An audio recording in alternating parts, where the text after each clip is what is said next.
Bonjour everyone, welcome to another diecast showcase. Today it's going to be a little bit of a combo of Free It Friday as well as a Friday Finds video, and it's going to be exclusively Hot Wheels. Got about over a dozen cars basically to check out, so we'll get started without further ado. First and foremost, we'll start with the recent finds. I was able to score half a dozen Hot Wheels premiums, new additions to the collection. So it's nothing remotely new if we're talking about the series and whatnot. But some recent releases that I'm definitely happy to stumble upon. The new Canyon Warriors set has definitely been inundating, literally, the pegs. If we're talking about pretty much all the stores that I normally hunt at, and yeah, I picked up the three that I wanted out of the five. Starting with number 3, the Porsche 944 Turbo. So a nice deep blue. You've got the 5-spoke wheels, the black face and chrome dish. Kind of look like Fuchs wheels a little bit. So it's a good choice for this casting. So first time in premium for this 944. It was first released in gold, in gold, in red. And then we had a couple of Urban Outlaw liveries as well, and now it's making its way in premium with the metal base and the Real Riders. Yeah, I mean, the rear is really well done if we're talking about the details, as it pretty much always is throughout this cast's issuance. I am a little bit disappointed with the front details on the cast, though. I really wish they would kind of represent the details as they are on the card art. Just the tinted fog lights and turn signals. It's a little bit bland, and honestly I think they did a better job on the first two mainline releases for the front tampos. But all in all, it's a great cast. It's a car that's really cool. 944 turbo, had the 2.5 liter turbo engine, whereas the 944 naturally aspirated for the early models had that same 2.5, and it went up to 3 liters on the later models like the S2s. And it was actually at the time the largest 4-cylinder engine in production. So fun fact for you there. If we're talking about naturally aspirated, the large 3 liter was only used in turbocharged applications once from factory in this line of cars, and that would have been in the 968 Turbo S, which is uber rare, less than 100 produced, and mostly uses track cars. And that pumped out over 300 horsepower at release, which would have been in the mid 90s. I think 95, 96 maybe. So yeah, cool. So number 3 of 5. Nobody knows what's in the series, but just for fun, here you go. And this is how much we pay for them. So ouch. But yeah. So there you go. I did pick up number 2 afterwards. Ford Sierra Cosworth.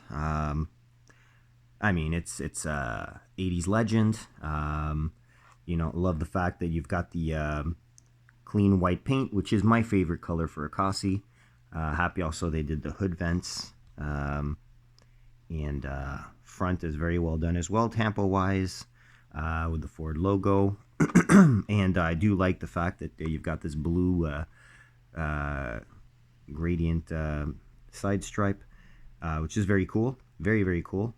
It's funny, on the card art, there's grills instead of the fog lights.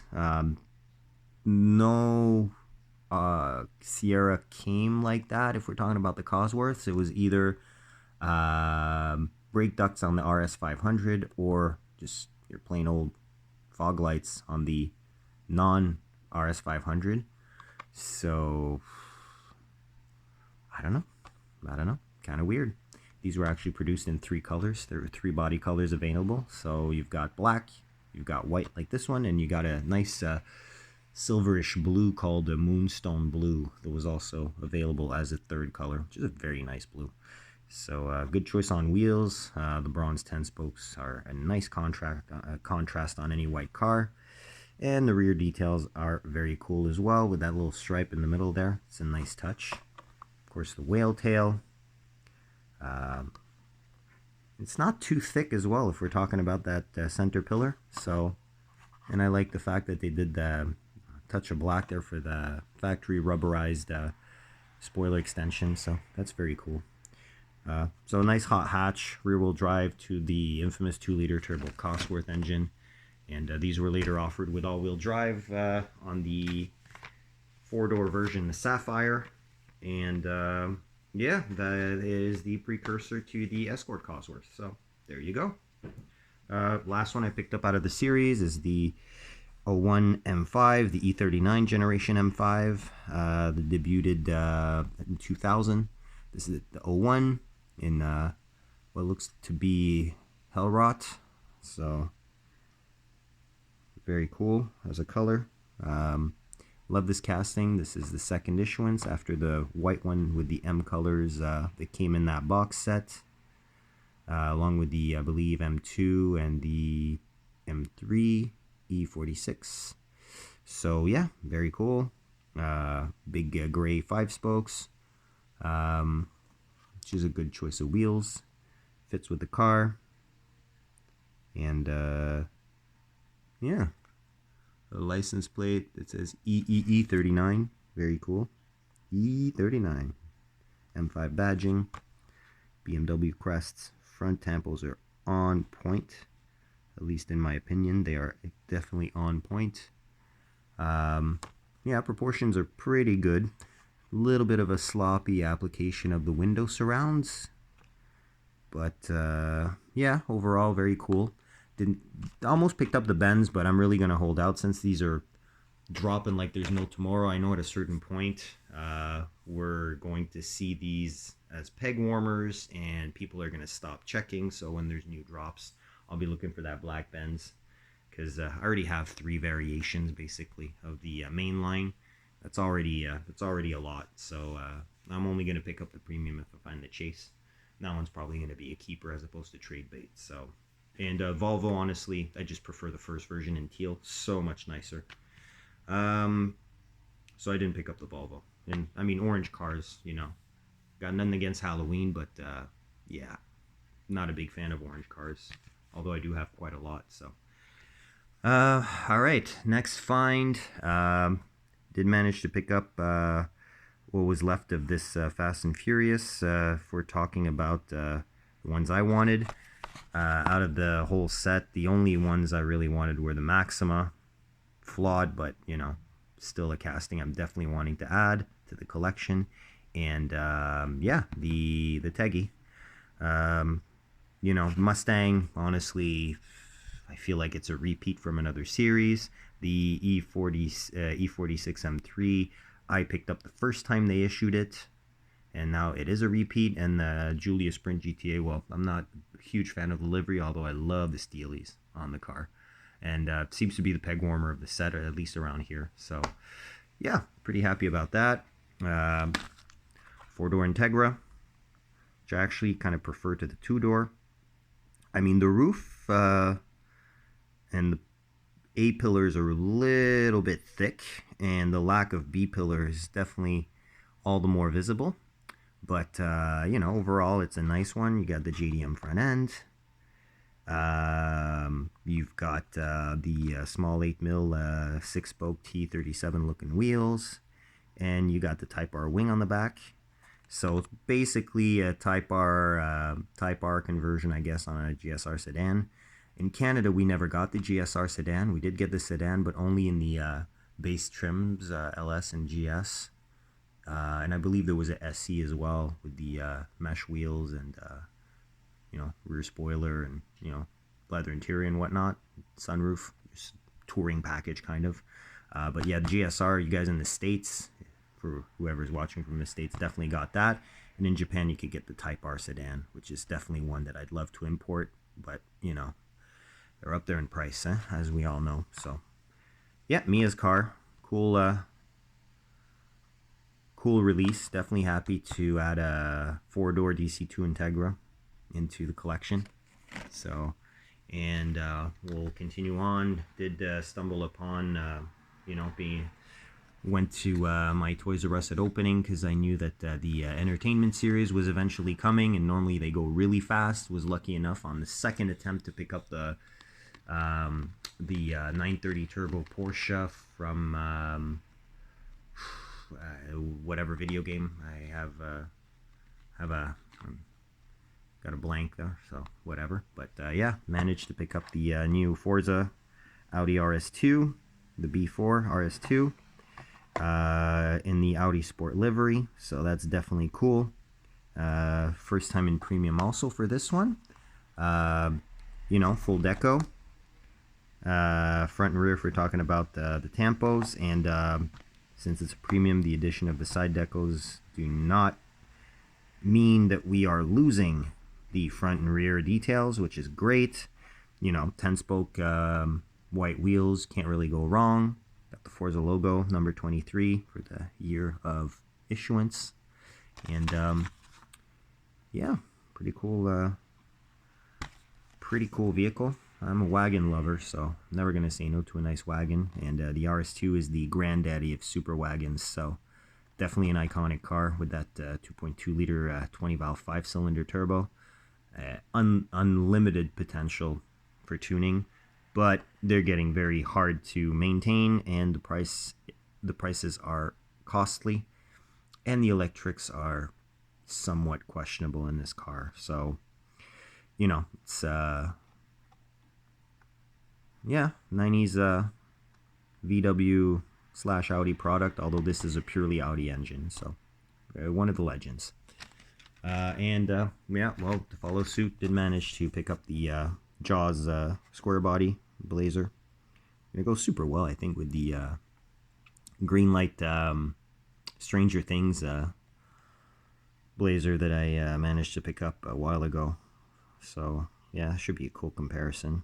I mean, they're pretty much same color setup and everything.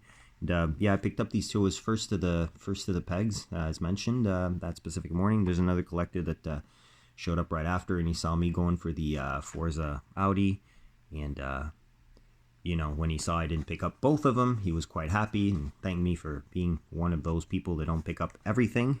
So I was like, yeah, well, when you get enough stuff in your collection, I mean, you only pick up what you really need. You know, you become a little bit more you know, picky on your casts. And definitely I'm not amassing a huge hoard of things to sell or trade. I mean, I'll go for choice pieces, but not these. I mean, I want to give chance to other collectors to be able to add this. I'm a movie buff, so these kind of things are, especially this one here, something that even a non-car person would probably be interested in picking up if he's, you know, a fan of Jaws. So yeah, picked up the Audi. He picked up the second one, and I noticed that they had put these Blazers further off down the pegs, and I kind of caught up to him leaving, and told him I left him the second one as well, so he went back to get that. He was super happy.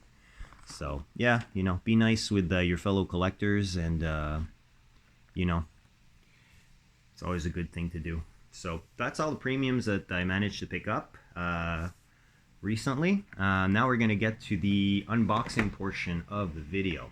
So we're going to crack open 10 cars today.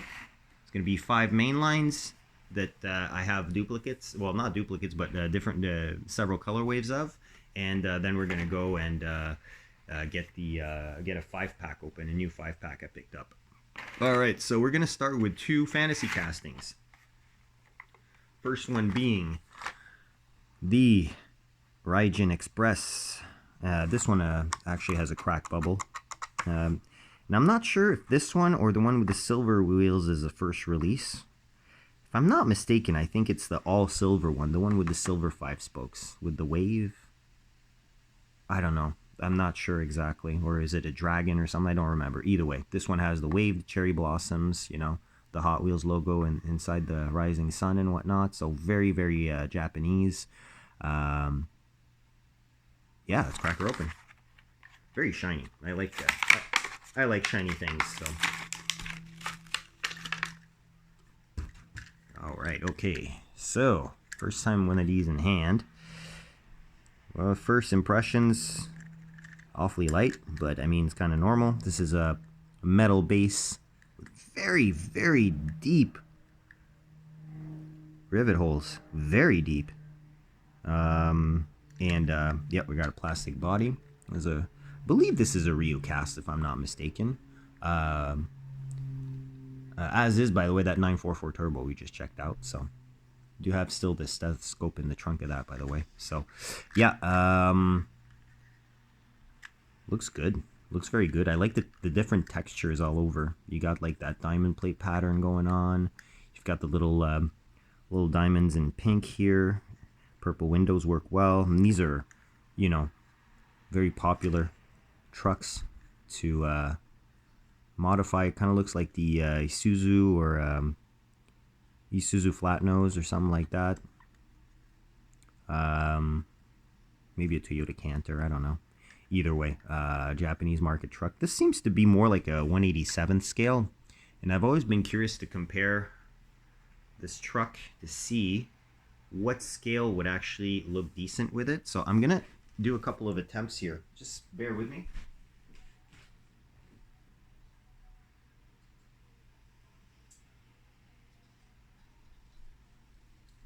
So what I'm gonna do, I picked up a. You guys tell me which scale seems more appropriate here. I picked up two cars here of smaller scale to see which one is closer to the actual scale of this Raijin Express. So we've got here a 1/72nd scale real toy BMW M3 E46. I find it still looks a little bit big, personally. If I compare it to this 1/87th scale, HO scale, high-speed Mercedes 300 SL Gullwing, that looks just about right. Right? I mean, that looks pretty much to scale. So, I mean, yeah. I guess the truck is pretty much a HO scale truck. So, that's pretty cool. So, we'll continue on.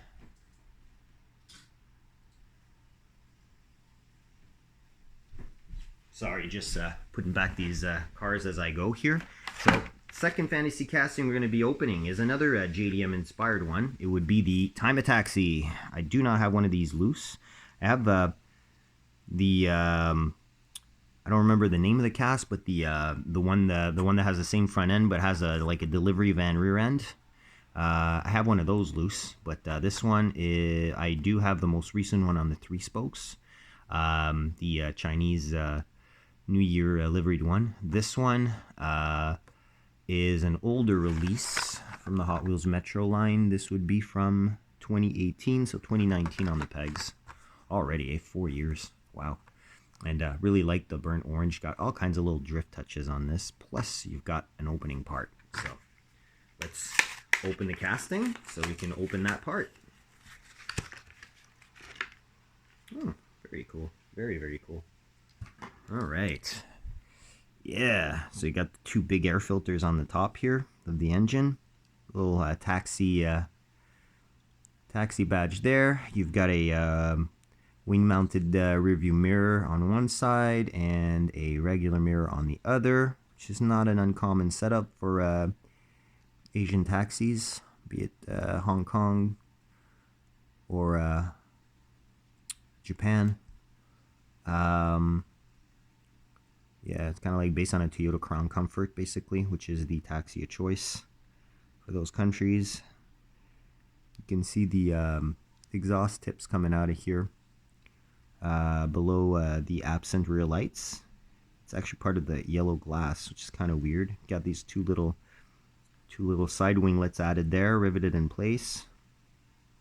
Fender flares, front and rear.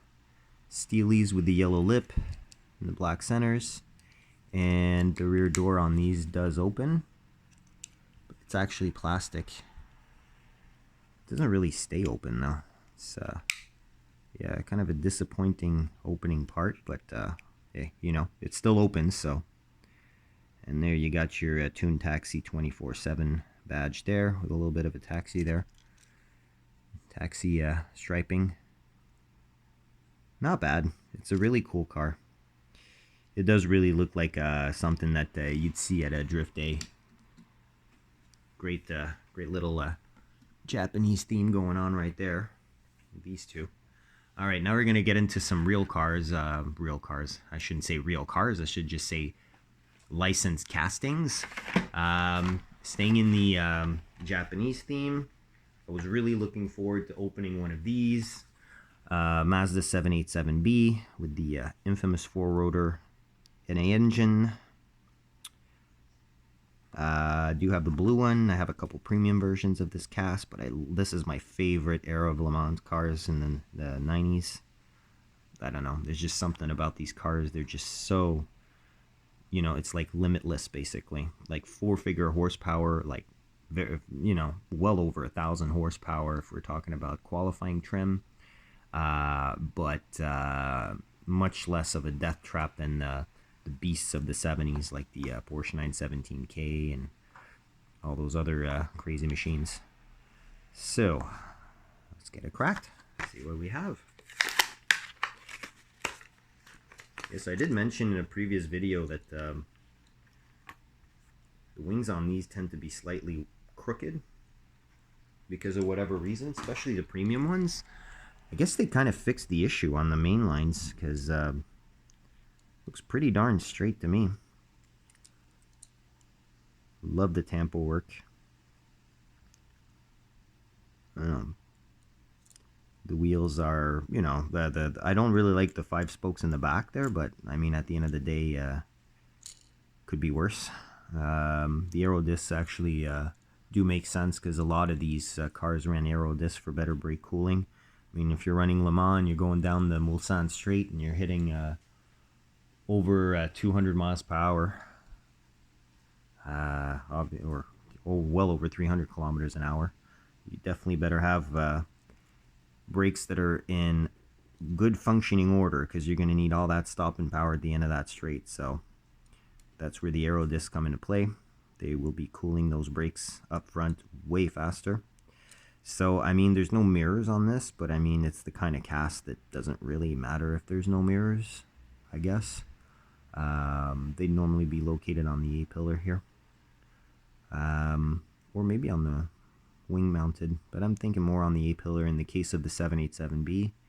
I like the fact they put number 78 for 787. You got the Goodyear and the Mazda logos or sponsorship things. Closed window model. And you know, cockpit's pretty decent. It's actually right-hand drive. Single wiper. Tampos do actually give you a good feeling of depth. So I find they're really well done if we're talking about the front lights. So yeah, happy to have one of these loose. That's definitely cool. There you go. And we are going to finish off with a couple of Euro cars. First and foremost, the Ford Escort RS2000. This is a Mark II Escort. What they call the droop snoot with the kind of like angled flat front. This one is definitely a kind of modified version that we're going to open up and check a little bit more in detail right away. Probably noticed it has the same wheel setup pretty much as a 787B, which I find kind of funny. Got the aero discs in the front and the 5 spokes in the back, although in the case of the Escort they're all white as opposed to being white in the front and gray in the back like the 787B. Cool little feature I just noticed on this car. The exhaust pipe is actually a separate piece that goes with the interior, Interior also lending itself to the bumpers and the front and rear fascia. Great job on the rear tampos. Very, very enjoyable to look at. Very cool. Hot Wheels RS2K. Got the vented Lexan windows.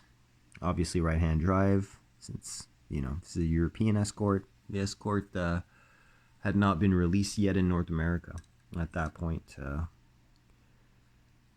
Yeah, we'd still be, this would, oh my god, sorry about that, guys. This would still be the Pinto era and whatnot over here, so. Yeah, alright, so you got the hood pins that are cast in.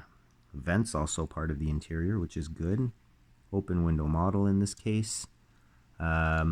Yeah, you got the deep front spoiler and the box wheel arch flares. Very indicative of a tarmac spec rally car or a kind of like a Group 5 type of setup. It was really big in the 70s.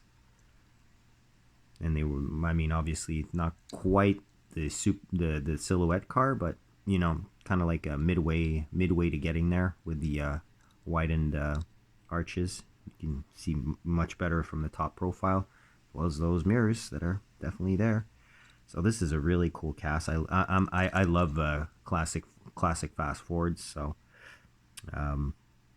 I used to habitually buy Fast Forward magazine, actually, which was all about these older cars, basically pretty much up to the Escort Cosworth era, and you know, pre-2000 Fords. It's going to be fun to add a few details on there as well.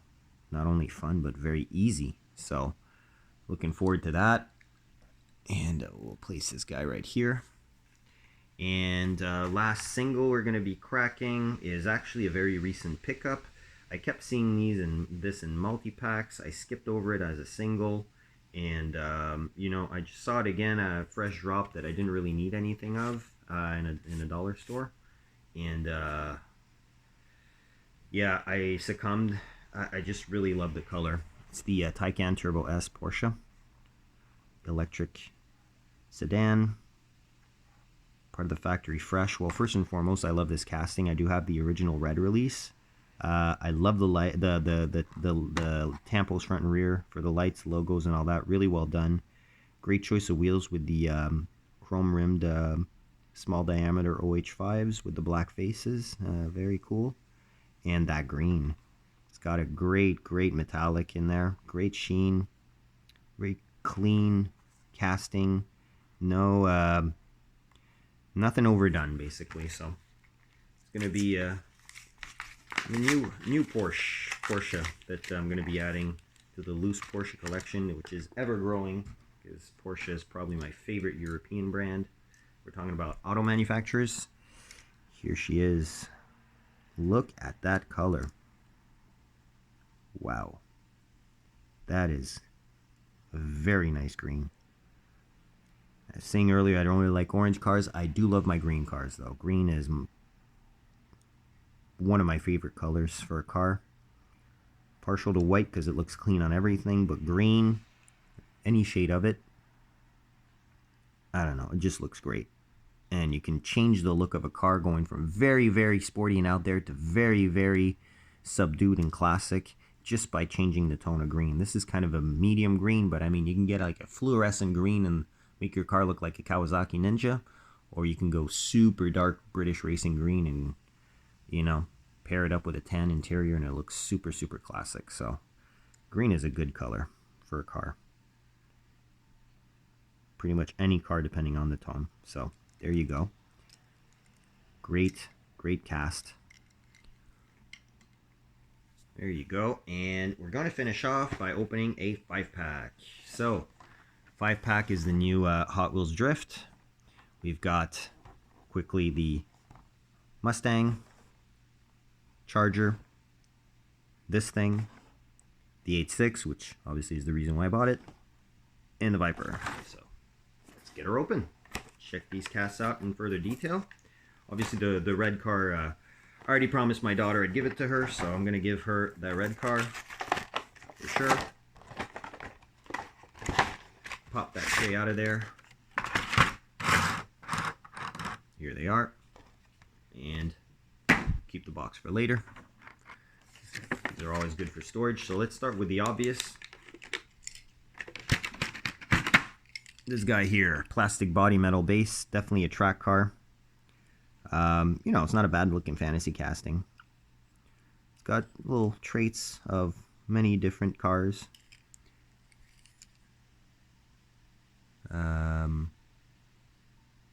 Not exactly sure what the name of the car is. I don't know if the DTY12 is car name, because you've got the casting date here. And yeah, I don't know. Well, either way, it's, you know, it's a car. Then it's a sports car. Then it's red and it's got a plastic body and blue wheels and a nice shiny metal base. So I guess we can just put this one here. Huh? Yeah, there we go. All right, let's get into those drifty things. Start from the top. Check out the Viper. It's a really nice color. Yellow glass, which could mean the interior may be blue, but is more probably green to match this part of the livery. Gold wheels with the gold SRT and the gold Hot Wheels logo, so that ties everything together. And a few things in white, including the Viper on the door, the Hot Wheels Speed Graphics logo below, Dodge. What is that? I have no idea what that little logo is there, but you know, there's a little logo there between the Dodge and the number 3. So no front and rear details, but cool thing is the grills are open, so you can kind of see part of the black base that fills that out, which is great. So it just needs front lights and rear lights, which are really easy to add. I've detailed a regular version of this, the non ACR version. This is an ACR. There you go. So it's kind of a favorite in a bunch of multi packs. This Viper, you know, you've got it in Night Burners and all kinds of other sets. So we'll continue on with the Mopar Drift Charger. Sorry, checked out a Drift Challenger not too long ago, actually, in a recent thrift store haul video. I invite you to check on that one if you haven't viewed it yet. It was a really good haul.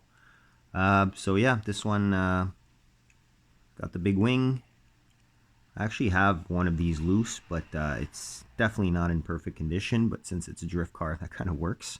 Again, you know, a bunch of details are going to be added on this one. I'm gonna have to be very careful though, because it is a white car. So if you goof up adding details on a white car, you goofed up. So, but yeah, some non-real sponsors throughout, except for Dodge, obviously. But that's clean cast all in all. Much better proportion than the first release of this Gen Charger by Hot Wheels, which is kind of like a little stubby car. Do have a police liveried one of that original release. Very happy that they re-released. Although the big wing kind of, you know, it's kind of very, very present. It doesn't really matter, you know. I'm still happy with that. There we go. All right, next we are going to check the Drift Spec Mustang. Love the livery though. This is really cool. Hot Wheels Drift on the side. Yeah, it's really yellow, really out there. Red interior. Diary? No, it's written there. Diary? Diary, I guess. Okay, I don't know what that is, but yeah, it gives us an opportunity to check out the cage in the back. Wide body. S197.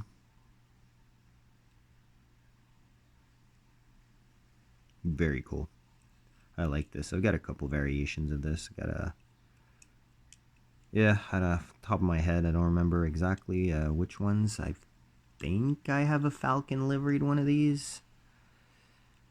So this will be a nice little addition to the Mustang stash. little bit of a casting issue on the bumper, but overall, yeah, it's a cool livery, very flashy, very out there. Oh, actually, would you look at that? It's actually a tampo error. I would have never known if it had stayed in there. We actually have a tampo error. It's naked on one side. Huh. Well, what do you know? That's pretty cool. That is pretty cool. That goes to show, eh? Crack open some stuff, you may notice things, but that's really cool. That is really cool. Wow. Cool, cool, cool. Okay, well, I wasn't expecting that, guys. Definitely not expecting that. What I did keep the best for last, though, and would be the A86 Toyota Corolla Trueno, Sprinter Trueno. This is the old cast, a little bit chunkier one. It's the first one I have loose. I do have another version of this in that 6-car JDM set, but this is the first one I get loose of these. And I'm pretty happy because it's not an overly hard cast to find. And if they're not on card and they're loose, they're mostly not expensive. But yeah, definitely happy to pick one up. It's got a nice teal color with the red interior. And the red interior is the most sought after interior for the 8.6. So, you know, cast lines are all very clean, very well done. Should be very easy to detail. Huge muffler on there. Huge muffler. And we've got only one rivet, since we've got the license plate portion here that is intruded from the base.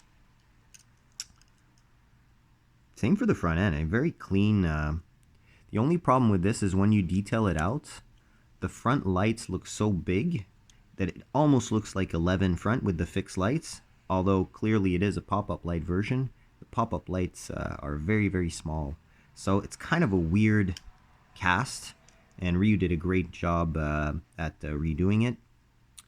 But yeah, this one is